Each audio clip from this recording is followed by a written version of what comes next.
Biden got another humiliating slap in the face from the Saudis. So, this statement was published by the Ministry of Foreign Affairs. And let me just read a section of it to you, okay?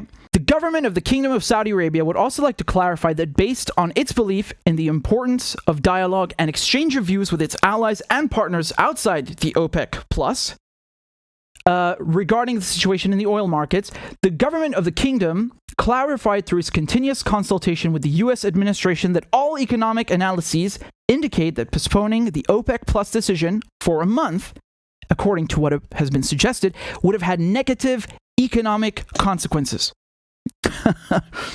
So that is Saudi Arabia saying, we don't give a crap that you have your midterm elections next month.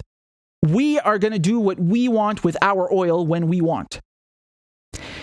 Postponing decision for a month. We are in October. What does that mean, postponing for a month? It means postponing it till after the midterms in the US, which are next month. And the Americans have been asking and trying to get the Saudis to increase oil production for ages, right? So Biden went to Saudi Arabia a few months ago in summer, and he was humiliated then.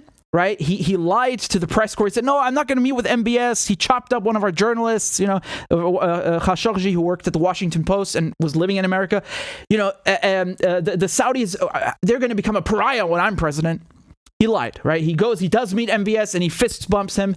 And then he asks the Saudis to increase oil production so they can bring down global oil prices, because at home, people are paying $3, $4, $5, $6 a gallon in the US. In Europe, the situation is equally dire. And this, of course, they were going to tell you it's Putin's price hike. But the real culprit is, of course, the sanctions regime imposed on Russia by the West, right? You could literally see the prices going up in real time. And the Saudis told him, piss off, right? They said, no, we're not doing that. And then Biden, he tried a second time, right? And they told him no again. And they did this by cutting oil production, right? So that actually makes things even worse. So remember, he wanted more oil. They said no more oil, actually less oil. They were cutting 2 million barrels per day. Remember, OPEC Plus is basically, OPEC is the Organization of Petroleum Exporting Countries. The headquarters is in Vienna.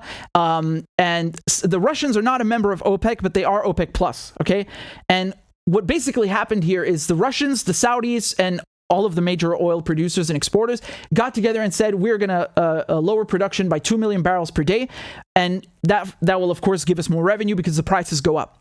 And Biden doesn't want the prices to go up. He wants them down because he's going to get hammered at home. Democrats are going to get hammered at home because of during the midterms. And this is humiliating because Saudi Arabia is not only a U.S. ally, it's more of a client state. And they've had this relationship for 70 years now where, the Americans get, the Americans give the Saudis weapons. They give them security in exchange for the Saudis selling oil exclusively in US dollars, and that gives the dollar its value, especially today. There's no gold standard or anything, so it's the petrodollar. So this is really a huge middle finger to the Americans, and I do think it's special and worth highlighting because it doesn't mean necessarily the Saudis are gonna turn their backs on America forever. I don't know. You never know what happens. The Saudis are only looking out for themselves. But it is significant because they've never done something like this in especially when the U.S. is so imperiled. And I want to play you a video because Biden's response to this was basically, you know what, I'm gonna screw you guys. Here he is with Jake Tapper. Listen to what he said. But we should, and I am in the process when this House and Senate gets back, they're going to have to. There's going to be some consequences for what they've done with Russia. What kind of consequences? Menendez says suspend all arms sales. Is that something you'd consider? I'm not going to get into what I'd consider and what I have in mind, but there will be consequences. You remember when Biden was standing next to Olaf Scholz, the German chancellor, and they were talking about Nord Stream 2, and this reporter asks Biden, well, this is a German and a Russian pipeline, so, what are you going to do if the Russians go into Ukraine and so on? And he gave this veiled threat, which wasn't really veiled, but he said something like, oh, trust me, we'll get rid of it. I'm paraphrasing, but he that's what Biden said, and I'm wondering what he means here with there will be consequences. because I initially scoffed at this, but I'm thinking back to the Nord Stream 2, and we obviously know who blew that up, right? I mean, let me just show you this clip from Chris Coons, who's on the Foreign Relations Committee, also giving a veiled threat to the Saudis. Quickly, Senator, before I let you go, he continues to fund this war through the sale of oil. With OPEC Plus's surprising decision to slash production by 2 million barrels a day, the president promised a response, a consequential response. What will that be? Will he do, as has been proposed, ban or freeze the sale of arms to Saudi Arabia for a year? Well, Bianna, the Foreign Relations Committee here in the Senate also has a role in that, and I think it's unlikely that we will support any additional arms sales to the Saudis. This was a punch in the gut. For us at this moment to have a long-standing partner like Saudi Arabia help Russia fund their war of aggression against Ukraine was a very bitter disappointment and a big surprise. I think you'll see both the administration and the Senate take action, and one of the most likely actions is to stop any future arms sales. I mean, at this point, you sold them all the weapons you have. I don't really know what else you could sell them, but okay. I want to show you. This is MBS cousin. Okay, so MBS is Mohammed bin Salman. He's the crown prince of Saudi Arabia, the guy that Biden fist bumped and who chopped up Jamal Khashoggi. This is his cousin. Okay, and look at what he had to say in response to all this.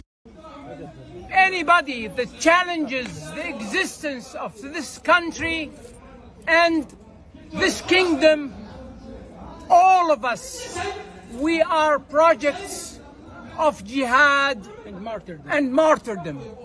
That's my message to anybody that thinks that he can threaten us. On dit en français, بالفرنسية, celui qui challenge. He said it in Arabic, English, and French. Speaks good English and good French. Well done. But yeah, so Biden threatened the Saudis, and now MBS cousin is threatening them back. I mean, this is really, it's kind of funny to watch because it's the United States, having their client state misbehave, and you don't see that often. And once again, I don't know if that's going to be permanent or not, but it's definitely a punch in the gut, and it's humiliating. It's absolutely humiliating. And whether you had a Republican or a Democrat in office is irrelevant. They would have done the same thing because the Saudis are seeing the West in decline, and they're just looking at the situation, and they know that China and Russia and the global South and the BRICS, specifically BRICS are the emerging economies: Brazil, Russia, India, China, South Africa. The Saudis want to join the BRICS, so it's not only okay, we're turning away from the West. We are turning toward the East. So these are very, very, very, very significant things. Very significant. That's what I've been telling you since the beginning of the war, man. The ripple effect from Ukraine is global, literally global. So, and of course, we saw other things. I've gone through this with you. The Saudis were discussing oil sales in renminbi, in the Chinese yuan. So that's goodbye petrodollar. And you have the Russians demanding gas payment in rubles, and et cetera, et cetera. So you're seeing a decline of the West, and specifically the US dollar. Although I must say, if we look at the euro and we look at the pound, they've been hit the worst, right? The dollars is still kind of okay compared to them, right? And that's because the Americans will benefit in other ways. They're benefiting from deindustrialization of Europe, and LNG gas sales. Like, all of this is they're stealing all of the European wealth, and cutting Russia out, right? But nevertheless, generally speaking, the U.S. has no power without energy. The Saudis. Let me explain something. If you look at the list of top oil producers, the United States is number one, but that doesn't mean anything because the United States consumes more than it can produce. You understand? That's how it is, man. You want to, colonize the planet. You need 800 bases, a lot of oil. So, the Pentagon is the world's biggest polluter, and you need oil to pollute. So, even though the U.S. can produce the most, they still need to buy oil from outside to meet their consumption needs. And Saudi Arabia is one of their top suppliers. And it's not even just about consumption. It's about projecting power through the US dollar. And if you have the petrodollar, which is imperiled, even by just a bit, it could be just a bit. I mean, look how sensitive currencies are. The US dollar, again, granted, it's not going to be, overturned from one day to the next. This is still not good. This is still not good. I want to show you also, here's Putin meeting with, is it Sheikh bin Zayed, I think? Yeah, it's him. So from the United Arab Emirates, the UAE. And remember, when we talk about OPEC Plus, we're talking about, the UAE and Saudi Arabia are members of OPEC anyway, right? But Russia is an OPEC Plus, as I told you, and they're accusing the Saudis and the UAE, because remember, Biden wanted both of them to increase oil output. It wasn't just the Saudis. He asked both. So they're accusing them of working with Russia because they're saying that Russia and everyone in OPEC Plus, they're price fixing. And there was even an article here. I'll show you this from Middle East Eye. The United States accused the Saudis of pressuring Bahrain and Oman to take on this oil production cut. Okay, so Bahrain and Oman said on Sunday that the decision by OPEC Plus to cut oil production was made by consensus after Washington claimed Saudi Arabia pressured smaller countries in the cartel into agreeing to the cut. You notice, by the way, how they're starting to call it a cartel because the Saudis are misbehaving. Now it's a cartel, right? Oh, these guys are a regime. Manama released a statement, that's capital of Bahrain, released a statement on Sunday saying that it backed the decision to cut oil production after consensus among all the member states. Quote, the decision was made following specialized technical studies related to global oil market developments. That's Bahrain's special envoy for climate. Oman released a similar statement on Sunday saying that OPEC decisions are based on technical studies and economic considerations. The recent decision of OPEC Plus to cut production is in line with its previous decisions in terms of its reliance on market data and its variables. Just last line, it says the working mechanisms of the OPEC Plus group require that its decisions be taken by consensus and unanimity of all member states, right? So it's a bit like NATO, if you will. Okay, you want to admit someone, you need unanimous consent, and with OPEC Plus, it's the same thing. It's not just one country deciding for the rest; everybody has to agree. Now, I have no doubt that someone pressured someone. Obviously, this is politics, right? The Russians, there was an accusation, and again, I don't know how true this is, but when the war started, the Iran nuclear deal was like just a few days away from being signed. I know because I'm covering it on the ground, and now it's been like 6-8 months and it's not going anywhere. And there was an accusation, a rumor that the Russians made sure, that Iran didn't sign the deal, because if they had signed the deal, Europe and the Americans would now have an alternative supply of gas and oil, right? Iran has 100 million barrels in storage. So just by having Iran back on the global market brings the oil prices down. They have so much in reserve, right? And it would calm markets and prices would go down. So that benefits the Americans and Biden during midterms. And the other thing is, remember, Iran is number 2 in proven natural gas reserves after Russia. So you're starting to get the picture why they screw with Iran. They want the gas and the oil. It's one of the reasons anyway. So there's this idea, this rumor that the Russians pressured Iran not to sign the deal so that Russia would still be pulling the levers and basically have all this control and leverage over markets, because it is supplying the Europeans with gas and oil, and they can't just turn away from Russia to Iran. Now, I don't know if that's true. I don't think that's true, because it might be true in part, but there are other considerations. Iran wanted the Islamic Revolutionary Guard Corps, the IRGC, removed from the FTO. FTO is foreign terrorist organization. It's basically, they were sanctioned. So that was one issue that wasn't resolved. And I remember they said, oh, this was the red line, and Iran finally backed down. No, it wasn't a red line, but it was something I wanted. And there were other considerations. So it's not fair or accurate to say that Russia pressured them into not signing it. That's rubbish. I just think it's interesting, though, because they are really screwed now. They have sanctioned Venezuela, so there's no oil from Venezuela. They've sanctioned Russia, so there's no more Russian oil. They've sanctioned Iran, there's no Iranian oil. Now they're screwed. They're screwed. And Biden is now releasing 15 million barrels from the strategic petroleum reserves. Okay, so Biden will announce the release of 15 million barrels of oil from the U.S. Strategic Reserve Wednesday as part of a response to recent production cuts announced by OPEC Plus nations. Okay, so like I said, just to explain this very simply, the idea is that, okay, if there's an oil cut, there's less oil being produced every day. It becomes more scarce and valuable, therefore prices go up. So how do you fix that? You put oil on the market. So that's why the U.S. has a strategic reserve. And they've been doing this for a couple of months now, right? They've been releasing barrels bit by bit.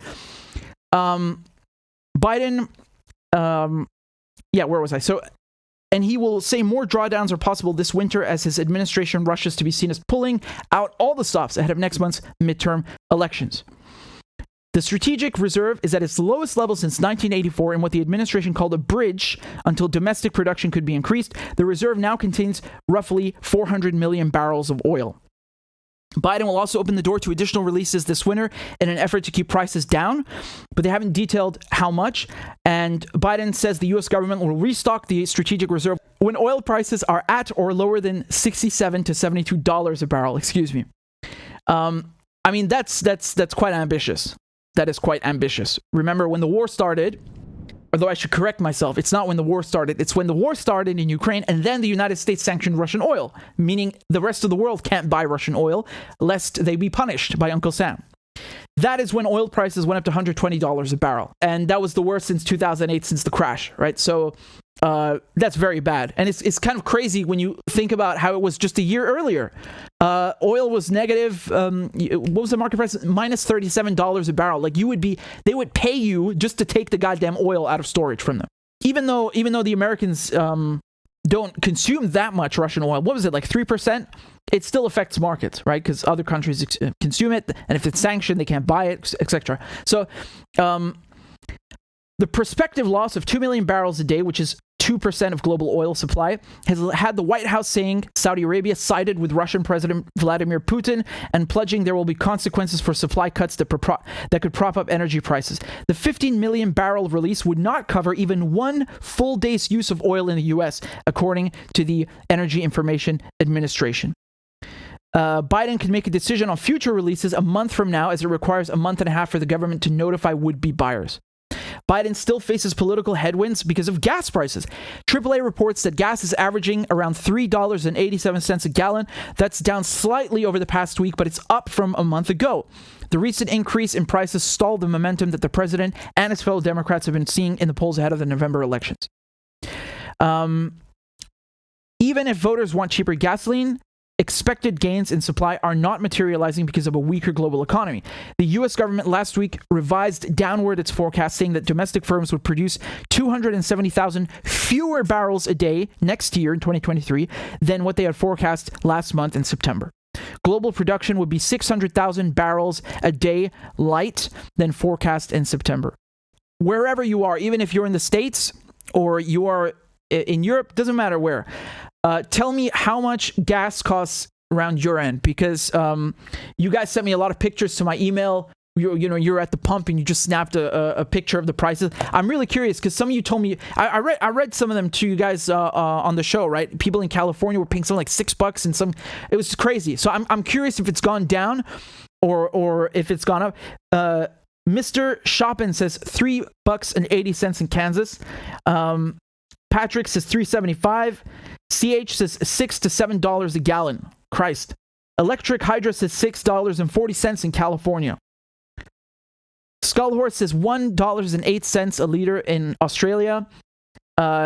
Texas, $3.10 a gallon. $5 in Chicago. $3.20 in Florida. $5 to $6 in Seattle. $4 per gallon in upstate New York. Long Beach, $6 to $7 a gallon. Christ. That's insane. Guys, this is scary. This is scary because they are ruining. It's not, they're the global economy. We don't need to use like the capitalist mindset the whole time, but they're ruining regular people's livelihoods. They're destroying businesses. It's not just about filling up your tank. Fuel prices affect everything. The whole supply chain in any given country depends on fuel and gas. So, there's a real fear that Europe is going to become decimated. truly, like the steel industry in Germany is on the verge of collapse. I went through these articles with you in France, how the glass makers, they're having to shut down, put people on furlough because they can't afford to keep the furnaces running. They are literally destroying Europe's industry. Russia is not behind this. Russia is the solution to this because the cheap gas is what let Europe, is what permitted Europe in the first place to get this growth. It's the nut jobs. I don't want to say nut jobs because they're not nuts. They're evil.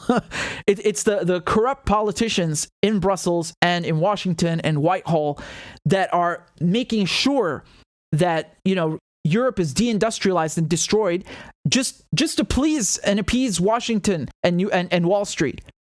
So they are destroying everything, man. The people are going to have to pay exorbitant amounts of money for groceries, for gas, for heating, for electricity. This is a fucking disaster. And on top of that, maybe some nuclear war. I don't know how anyone has a single ounce of trust in these politicians. They are disgusting. Whether Tories or Labor or Democrats, Republicans, they are all the same gang. Look how reckless these people are. They're disgusting. They're going to fucking kill us all. You know how much gas is in Tehran? 10 cents a liter. A liter, if I'm not mistaken, 1 gallon is 3.8, right? I don't do imperial.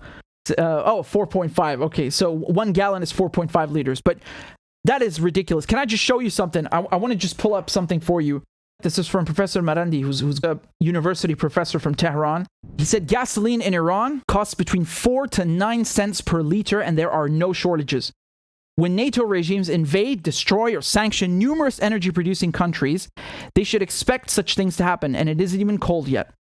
So these are more about protests in France. So tensions are increasing in France as the fuel crisis continues. Fights are breaking out at petrol stations. Police cars running out of petrol. Huge lines. Cars in some districts now limited to fill maximum 30 liters, which is 8 gallons, and trucks a maximum of 120 liters or 32 gallons.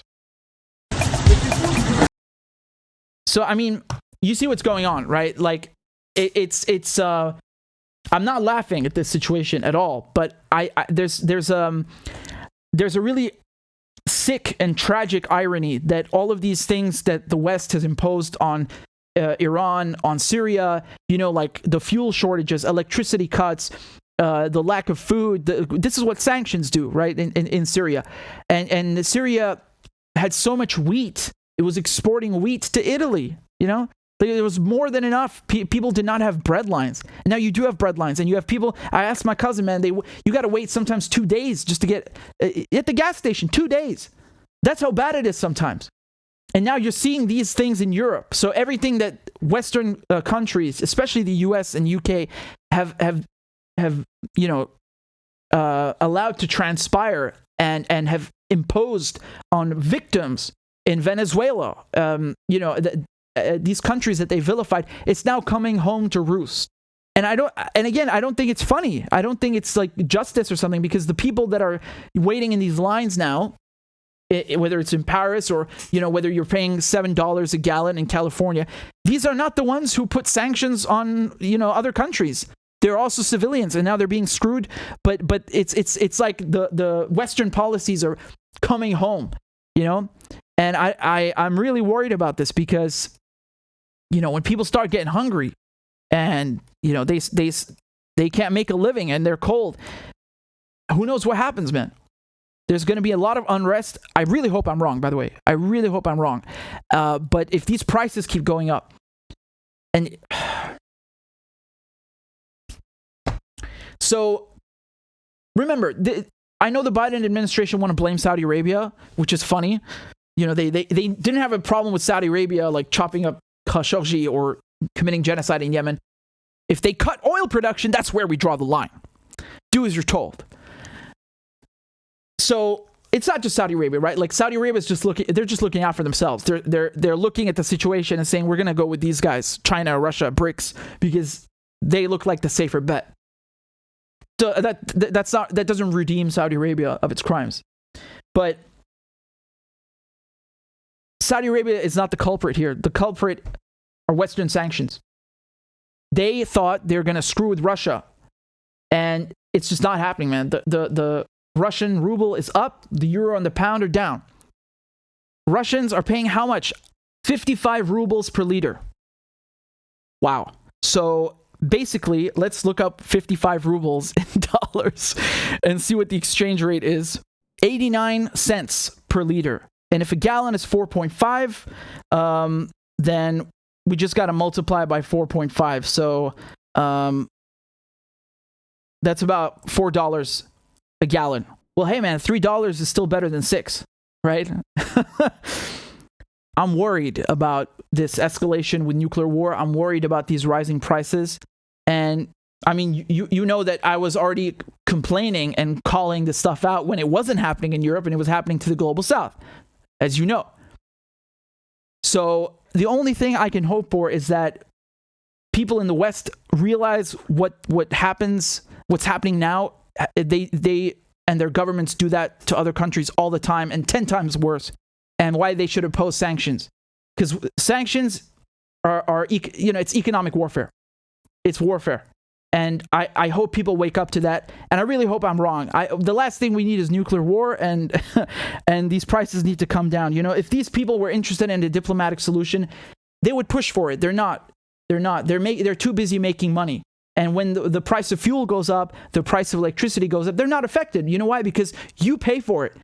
There are British members of parliament, MPs, who, you know, they get to claim their energy bill as part of their expenses. What does that mean? That means that British taxpayers have to pay the bills of their members of parliament, even when everything is going up, and you know, basically they're getting a free ride. You know, they're freeloading off of their expenses. So you, as a citizen or a resident in the UK, you have to pay the higher energy prices. But don't worry, your member of parliament doesn't pay shit. Actually, you pay it too. Let's leave it at that, man. Let's leave it at that, and we'll see how things progress. Again, the most important takeaway is this. The Saudis, UAE, pivoting towards the east. Let's see how long it lasts. Let's see if this is just temporary, or if it actually, if the course is set now for them to pivot completely to the east. Who knows? We'll see.